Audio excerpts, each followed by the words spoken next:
Ito ang reading mo, Capricorn. Welcome back to our channel. Naway nasa mabuti kayong kalagayan while watching the channel. This is a general reading. Kayo nang bahala mag-palit-palit ang situation nyo sa reading ko.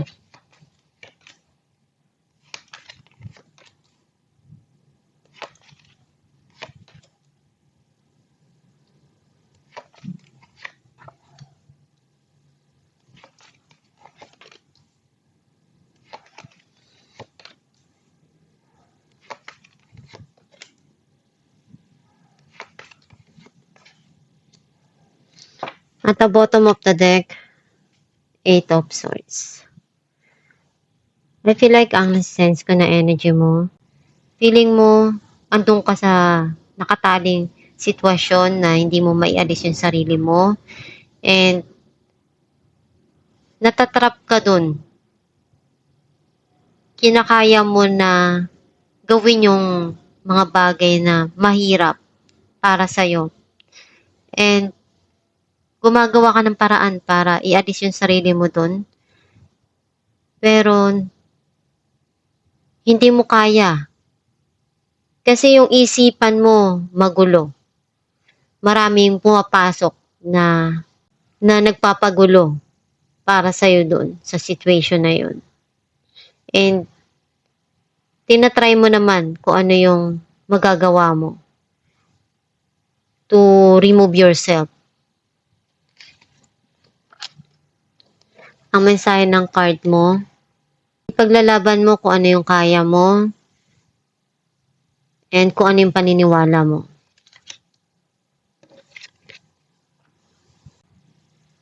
Hindi ka basta-basta magpapatalo kasi alam mo kung anong gusto mo. Alam mo kung ano yung ginagawa mo. And may mga paraan ka na ikaw lang yung makakagawa.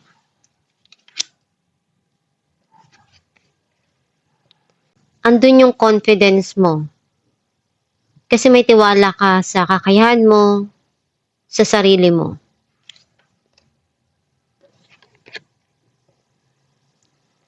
Meron ka ditong tinatago na sikreto or kailangan mong pakinggan yung inner self mo.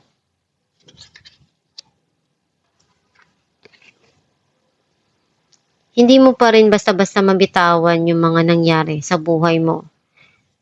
Kasi naglaan ka doon ng panahon mo, ng oras mo.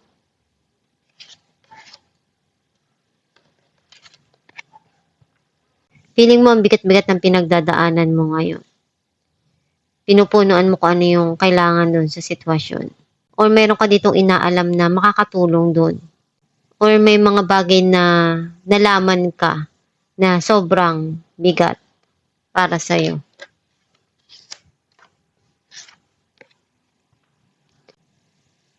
Feeling mo andun yung pain na nararamdaman mo. Ang bigat-bigat nung sadness deep inside.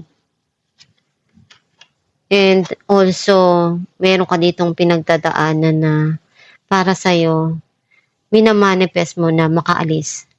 Minamanifest na makukuha mo or merong opportunity na igagrab mo.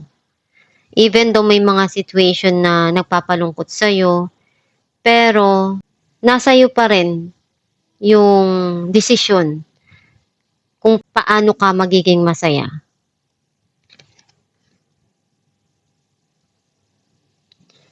Clarify natin na ang 7 of Wands. Wheel of Fortune and the Star. Natapos na yung cycle ng mga pinagdaanan mo. May darating dito na bagong new cycle para sa'yo. Which is, alam mo sa sarili mo na magiging masaya ka kung gagawin mo kung ano yung sa tingin mo tama dun sa situation. And hindi ka naman basta-basta magpapatalo sa mga pinagdadaanan mo kasi alam mo na ikaw pa rin yung dapat gumawa ng paraan para magtagumpay sa buhay.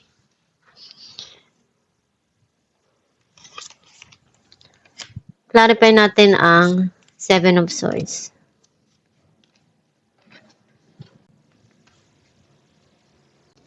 Ten of Wands and 10 of Pentacles. I feel like andun yung faith mo na yung pangarap mo, umaasa ka na makuha mo yung masayang relationship at yung stability sa financial. Gusto mong ma-achieve yun. Kaya ginagawa mo yung kaya mong paraan para maabot mo yun or ma-achieve mo yung gusto mo sa buhay.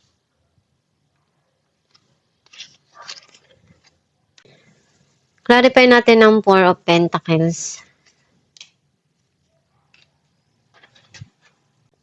Ace of Cups and Queen of Cups. I feel like andun yung hindi mo pa rin makalimutan yung mga nangyari sa nakaraan sa buhay mo. Na andun yung pagmamahal. Either nagkaroon ng pagkukulang, hindi mo na ibibigay kung ano yung pangangailangan ng relasyon. Some of you, gusto mong isecure yung relationship kasi yun lang yung tanging nagpapasaya sa'yo. Gusto mong maibigay kung ano yung gusto ng puso mo, kung ano yung magpapasaya sa puso mo. Some of you may darating dito na bagong relationship na pagsisimula either nanggaling yun sa past na pinagdidesisyonan kung tatanggapin mo pa o hindi na. Kasi ikaw pa rin yung magdi-decide kung ano yung gusto mo. Clarify natin ang Ten of Swords. Two of Pentacles and Three of Swords. I feel like andun yung tinitimbang mo yung mga nangyayari. Hindi mo alam kung paano mo sisimulan or gagawin. Kasi alam mong nasaktan ka, napagod ka na burnout ka. And nagkaroon ng ending yung situation kasi you feel betrayed. Sobrang sakit para sa'yo nun. Ngayon, hindi mo alam kung ano yung kakaharapin mo o yung dapat mong gawin dun. Kung ano yung desisyon na ibibigay mo. Clarify natin ang Knight of Wands. Two of Wands and Temperance. Andun yung passion mo sa goal mo. May mga pangarap ka pa na gusto mong maabot sa buhay. And kailangan mong pag-isipan ng mabuti yung mga gagawin mo para hindi ka magkamali. And ibalanse mo kung ano yung mga nangyayari ngayon sa buhay mo. Especially kung may pinagdadaanan ka na pagsubok ngayon. Clarify natin ang The High Priestess. The Hermit and Ten of Swords. Nagluluk back ka Ngayon mo, binabalikan yung mga nangyari sa buhay mo. Yung mga na-experience mo. Yung mga pinagdaanan mo. Naaalala mo yung mga bagay na masakit dun sa nakaraan. And you keeping it to yourself yung mga nangyari dun. Clarify natin ang Ten of Swords. Six of Swords and Knight of Wands. You're leaving it all behind, yung pain na naramdaman mo.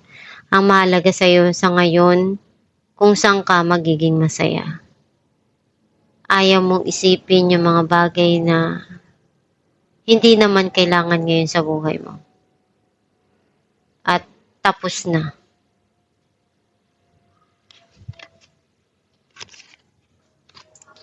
Clarify natin ng Ace of Pentacles.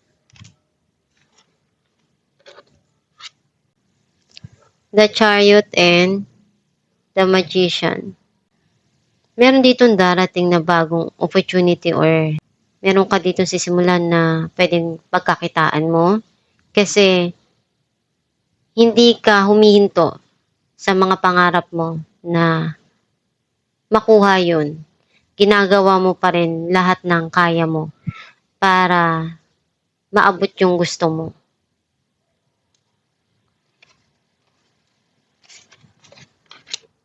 Alamin natin kung anong mensahe para sa'yo.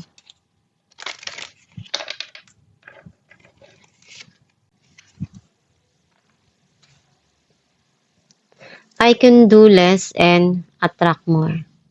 Kung ano yung ginagawa mo sa buhay, yun din yung darating sa'yo. Kasi ikaw yung nag-a-attract ng mga bagay na darating sa buhay mo. Kung ano yung pagsusumikap na ginagawa mo, iyon din yung ibibigay sa'yo. Iyon din yung makukuha mo. Kumbaga, ikaw din yung gumagawa ng kapalaran mo. Hindi naman pwedeng iba yung gagawa para sa'yo. Kailangan mo pa rin gawin lahat ng kaya mo para makuha mo yung gusto mo. And i-attract mo kung ano yung makakabuti para sa'yo, maging positibo ka sa mga gusto mong ma-achieve sa buhay. Huwag mong samahan ng mga negative. Kasi pwedeng ma-block yung gusto mo. Yung ma-attract mo na dapat maganda. Siyempre, kapag may negative doon, iba yung nagiging situation. Kung ano yung binibigay mong energy, yun din yung dumarating sa'yo. Kasi yun lang din naman yung ibibigay ni universe sa'yo. Kapag negative ka dun sa mga nangyayari, syempre, yun din yung matatanggap mo. And alam mo yan sa sarili mo. Kahit sino mang nilalang sa mundo, ikaw yung gumagawa ng kapalaran mo. Kung ano yung pagsusumikap mo, at pagtsatsaga mo sa lahat ng bagay, relasyon man yan, o hanap buhay, yun din yung makukuha mo. Kasi kung tulala ka lang sa maghapon, sa tingin mo, meron ka bang ma-achieve? Wala, di ba? Kasi nga, ikaw pa rin yung gagawa ng mga gusto mo, ng mga pangarap mo. The more na nag-e-effort ka, yun din yung tumarating sa'yo. Either sa pag-ibig man yan o sa trabaho. Di ba kapag nagbibigay ka ng attention dun sa taong mahal mo, ganun din yung binabalik sa'yo ng tao. Kasi nga, andun yung effort mo. And kung sa trabaho man yan, kung lahat ng pagtatrabaho, pagtsatsaga, ginagawa mo, ikaw din naman yung magbe-benefits nun. Wala namang iba. Basta gawin mo lang palagi na ibigay yung best mo sa bawat sitwasyon na nangyayari sa buhay mo. At pagsumikapan mo, pagtyagaan mo, at samahan palagi ng pagtitiwala, pagdarasal sa Diyos Ama. Kung ano yung gusto mo mangyari sa buhay mo, sabihin mo yan sa gabay mo at sa Diyos. Dahil sila pa rin yung pwede mong masabihan ng mga gusto mo sa buhay. And i-manifest mo. I-attract mo yung gusto mo na ma-achieve na goal. At itong yung reading Capricorn. Kung nakaresonate ka, kindly comment down below. Thank you for watching.